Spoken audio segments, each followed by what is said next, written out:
Jadi sesuatu yang kita bawa mati itu ada 3 hal. Di antara 3 ini hanya 1 yang bermanfaat, 2 menyusahkan.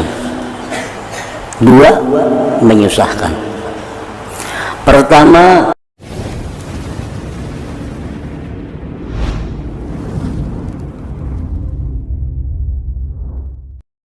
Bismillahirrahmanirrahim.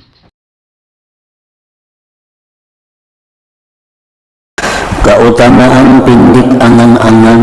Rasulullah sallallahu alaihi wasallam bersabda kepada Abdullah bin Umar, "Idza asbahta fala tuhaddits nafsaka bil masa wa idza amsayta fala tuhaddits nafsaka bis sabah wa khudh min hayatika li mautik wa min sihhatika li sukmik atau li saqamik fa innaka ya Abdullah la tadri masmuka ghadan." Artinya Rasulullah bersabda kepada Ibnu Umar radhiyallahu anhu, apabila kamu berada di pagi hari, maka janganlah kamu berbicara kepada dirimu dengan waktu sore.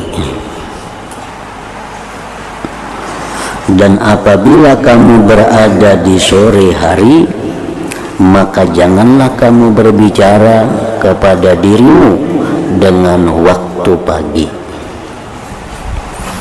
Nah, artinya ujar Nabi kita kepada Ibnu Umar ini, apabila engkau berada di pagi hari, maka jangan engkau pastikan, jangan engkau menyangka bahwa diri engkau itu hidup sampai sore. Jangan menganggap bahwa diri kita ini hidup sampai sore. Nah, apabila kita berada di waktu sore, maka janganlah menganggap bahwa kita hidup sampai di waktu pagi.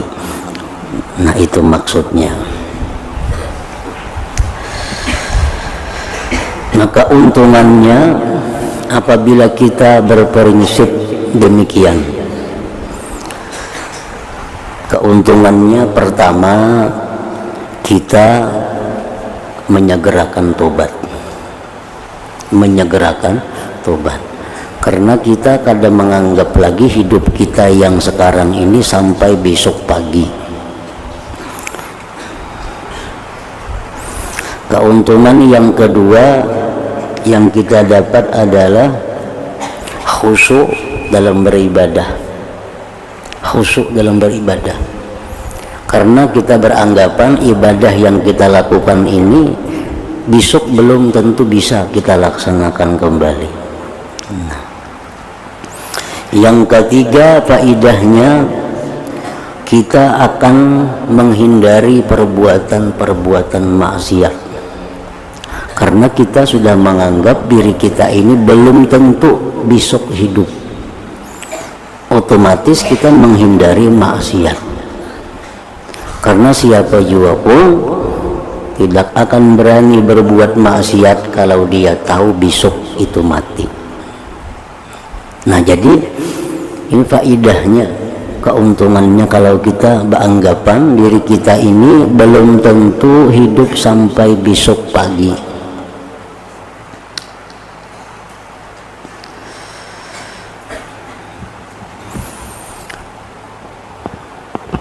Ini kadang bertentangan dengan asar yang mengatakan, i'mal li dunyaka ka'annaka ta'isu abada wa'mal li akhiratika ka'annaka tamutu gada.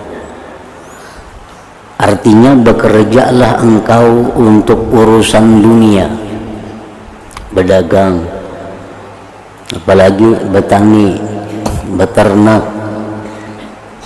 Jangan bekerjalah engkau untuk urusan dunia seolah-olah engkau itu hidup selama-lamanya.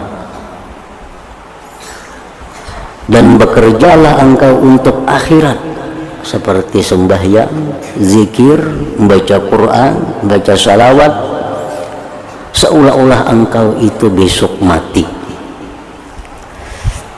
Nah, ini perkataan sahabat ini bukan menyuruh kita untuk panjang angan-angan, karena yang dimaksud dengan perkataan sahabat tadi, bekerjalah engkau untuk urusan dunia seolah-olah engkau itu hidup selama-lamanya. Nah, ini bukan menyuruh kita ini merancang dunia sampai 100 tahun yang akan datang, bukan itu maksudnya.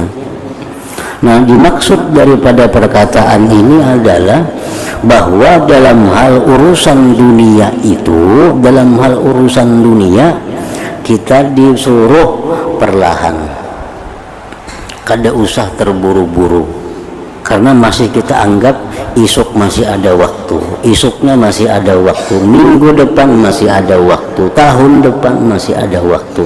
Jadi urusan dunia kada perlu segera artinya. Nah, misal kita bekerja, nah, lalu ada panggilan dari Allah salat, panggilan dari Allah perbuatan baik lainnya, nah tinggalkan aja dunia ini dulu, karena kita anggap kita ini esok masih ada waktu untuk menyelesaikan ini. Nah, itu artinya bekerjalah engkau untuk urusan dunia seolah-olah engkau itu hidup selama-lamanya. Nah, yang dimaksud perkataan ini bahwa urusan dunia itu kada perlu bersegera, kada perlu bersegera dilaksanakan, karena kita anggap masih panjang. Nah, untuk urusan akhirat seolah-olah engkau besok mati. Nah, kalau urusan akhirat jangan ditunda, anggaplah esok mati. Urusan hendak bertobat jangan ditunda-tunda, anggaplah besok mati. Urusan hendak menuntut ilmu, segera menuntut ilmu, jangan esok mati kada sempat lagi menuntut ilmu. Urusan berbakti kepada orang tua, silaturahmi, bersedekah, segerakan, jangan besok kita mati. Nah, itu yang dikehendaki dengan perkataan sahabat ini, bukan menyuruh ini kita panjang angan-angan, bukan itu maksudnya.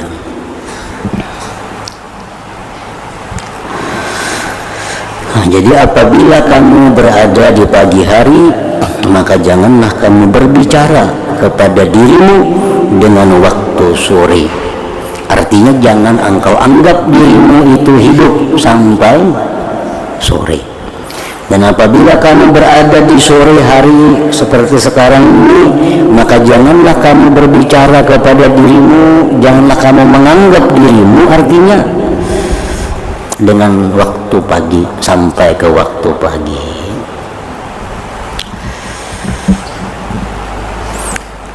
Nah, apabila kita melakukan yang demikian, maka kita bersifat kisarul amal, pendek angan-angan.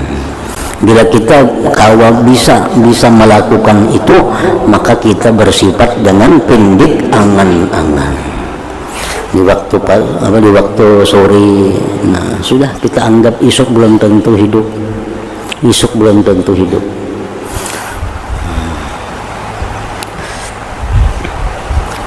Apabila kita masih merasa diri kita ini hidup sampai bulan depan, sampai tahun depan, nah itu kita bersifat dengan tulul amal, panjang angan-angan, dan itu banyak bahayanya. Jelas ini memperlambat tobat, jelas ibadahnya apa adanya, jelas dunia dikejarnya habis-habisan, karena dia menganggap dirinya masih hidup sampai tahun 2020. Ini orang bersifat tulul amal. Nah itu. Dan ambillah dari hidupmu untuk mati, dan ambillah dari hidupmu untuk matimu. Artinya kerjakanlah di dalam dunia ini pekerjaan-pekerjaan yang bermanfaat sesudah kita mati. Perbanyaklah melaksanakan pekerjaan, perbuatan yang membawa manfaat sesudah kita mati. Itu maksudnya. Ambillah dari hidupmu untuk matimu.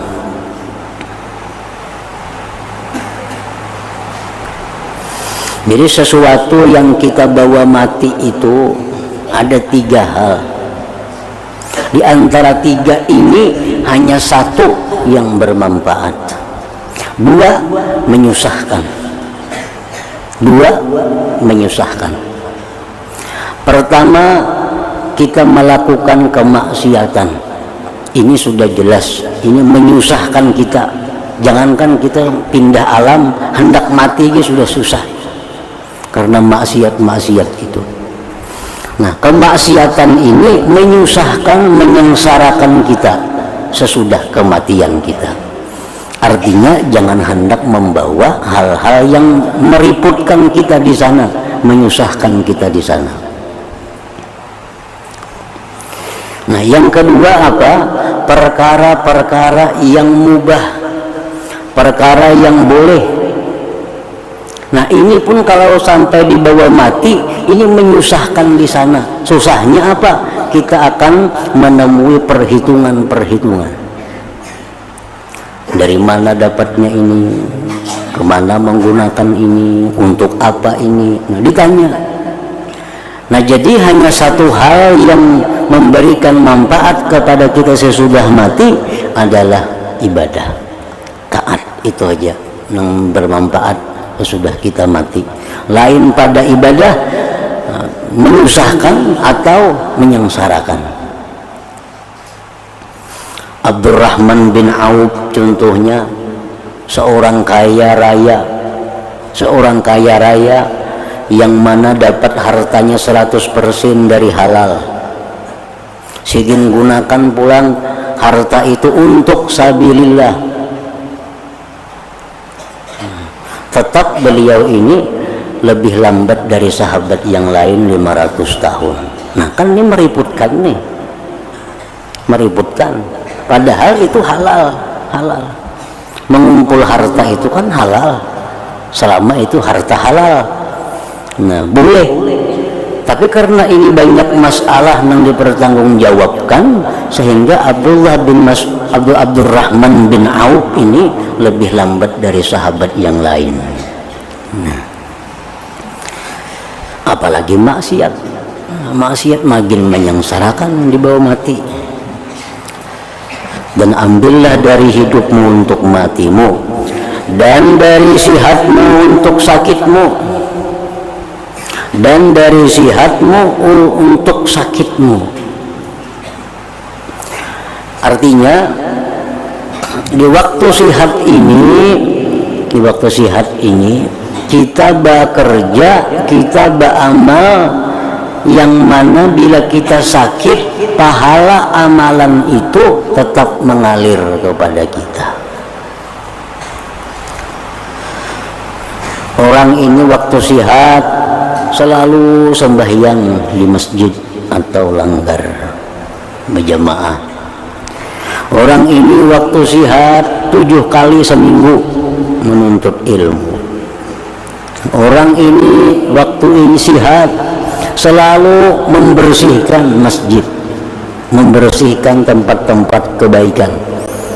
Nah, begitu orang ini sakit, kalanggar ke masjid kada bisa lagi, membersihkan masjid kada bisa lagi. Nah, maka orang ini tetap dapat pahala dari Allah, karena Allah Maha Tahu orang ini kada bisa melakukan karena sebab sakit. Andai kata orang ini sehat, dia pasti akan selalu bekerja untuk kebaikan.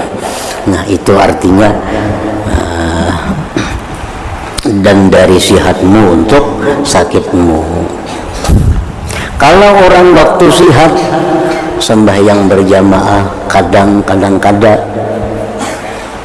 Waktu sihat orang ini kadang-kadang berbuat kebaikan, kadang-kadang kada.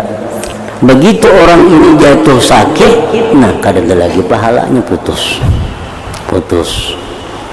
Karena orang ini walaupun dia sihat kada pasti juga menuntut ilmu, kada pasti juga sembahyang berjamaah, kada pasti. Lalu yang sakit ini kada ada lagi yang mengalir kepadanya. Nah, sama halnya gunakanlah waktu kayamu untuk miskinmu. Waktu beliau ini kaya, tiap minggu memberi makannya orang 1000. Tiap Jumat 1000 orang diberi makan. Ada orang miskin dibantu. Lagi sidin sugih. Sekarang sidin sudah tua, usaha diserahkan sidin ke anak buah, sidin pensiun. Kada berduit lagi. Ampi sidin istirahat memberi makan orang, membantu orang, duitnya kada ada lagi. Nah, si sidin ini tetap setiap Jumat dapat pahala memberi makan 1000 orang. Tetap aja, karena Allah tahu, Allah Maha tahu orang ini waktu sugih pekerjaannya macam itu.